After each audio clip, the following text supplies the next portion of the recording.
সেদিন সন্ধেবেলায় হঠাৎই ঠিক হলো চাকদায় যেতেই হবে। তা কেন যেতে হবে তোমরা সেটা পুরো ভিডিও দেখলেই বুঝতে পারবে। তা মোটামুটি যখন বাড়ি থেকে বেরোই তখন প্রায় 6টা। তা যেতে যেতে সন্ধ্যাও হয়ে গেছে।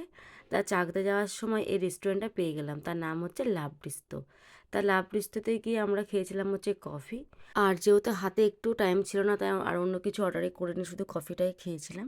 তা কফি মানে অর্ডার করার পর একটুখানি ঘুরে ঘারে দেখলাম, যেহেতু প্রথমবার গেছি।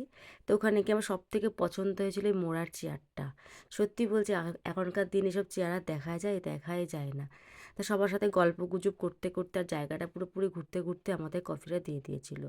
আর যাই হোক, তখন ক্যামেরা ধরার কেউ ছিল না বলে নিজের মানে সেলফি ক্যামেরাটাই অন করে আমি ভিডিওটা করেছিলাম।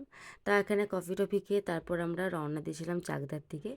তা চাকদাতে অন্যবার স্কুল যাই, মানে স্কুল কলেজ যাই আমরা, তা এটা শুধু সেই কাজের জন্য যাচ্ছি না।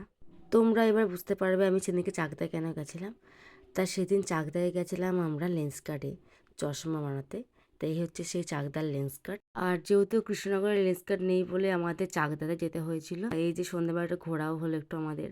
তা কোনোদিন তেমন তো মানে আমাদের বেরোনো হয় কাজের সূত্রে, বেশিরভাগ বেরোনো হয়। তা খুব একটা ঘুরতে যাওয়ার জন্য বেরোনো হয় না। আর আমাদের লেন্স কার্টে বেশিক্ষণ সময় লাগেনি, 10 থেকে 15 মিনিট সময় লেগেছিল।